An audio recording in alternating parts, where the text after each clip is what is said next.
Here's the Kagame for the win, and today I'm going to be playing a little bit of 64, or Waverace 64, if you didn't hear the first two words come out of the announcer's mouth. Now, let me give you a brief history of why I like this game so much. A, it's because it's one of those important games in my childhood that has basically impacted my childhood and is still playable to this very day.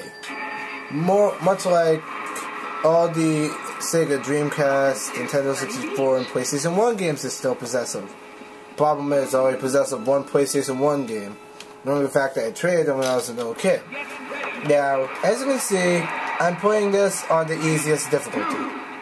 But I did beat the game on hard and expert when I was a kid, so I don't have to carry that burden ever again. As you can tell, this game was revolutionary for its time. Just like Super Mario 64, Star Fox 64, Super Smash Bros., and all of them are cult classics you basically liked when you were a kid. Now, speaking of Smash Bros., it's like you're seeing lots of many companies attempting their take on the franchise. More recently, Sony has announced this new game project called Title Fight, which is basically like Super Smash Bros., but only with Sony characters. There's also this other game made by Crave Entertainment, which is featuring Cartoon Network characters from the past and modern age, to basically duke it out in a Super Smash Bros. Fashion. Now when I first purchased this game when I was a kid, and I mean a very flipping long time ago when we didn't have crappy cartoons and crappy video games, or been sucked into the crap era of music and stuff, I first confused this game with Sega's Wave Runner. I'm not lying. I confused this with Sega's Wave Runner. But when I got home and played it, it wasn't what I was expecting.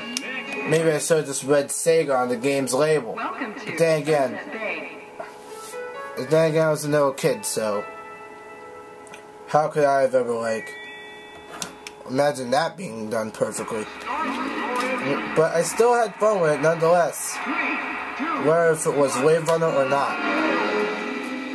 And either way, it still impacted my childhood into one of the greatest racing games I ever played in my life, along with F-Zero X and the Cruis'n series. Since I also have Cruis'n World in my collection, I used to have both Cruis'n World and Cruis'n Exotica, but not Cruis'n USA, because I have no clue why. I tried to get Cruis'n USA a long time ago, back in 05, but wasn't able to because, yeah, you know what I mean, right? But yeah, time for me to stop my useless commentary and just let you focus on the great nostalgia this race holds.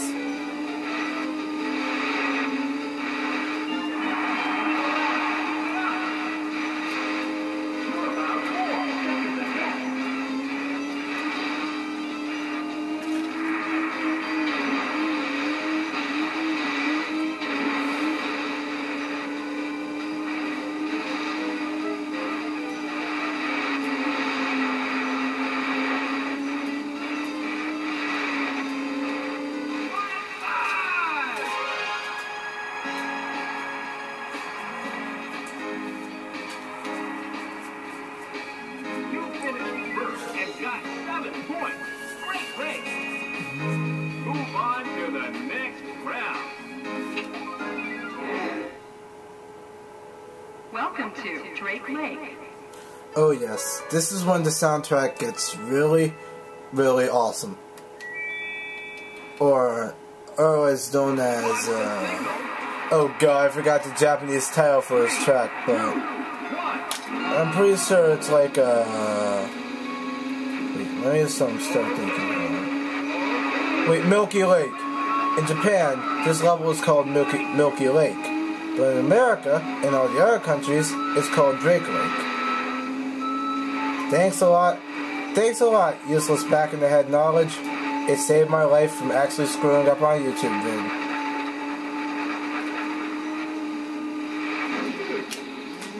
Now, you can barely hear the song of this track, but it is one memorable track of my childhood. Along with the first race, of course.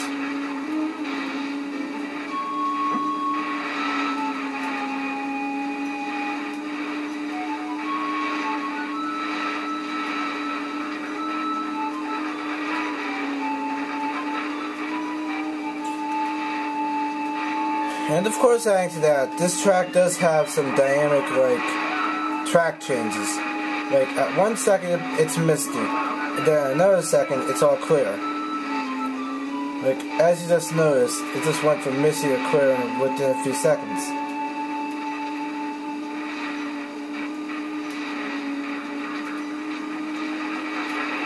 Wait, I just set a new record on the second lap.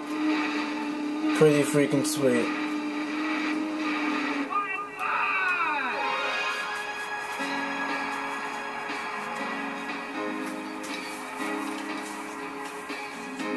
Oh, now you've gotten the record on the third.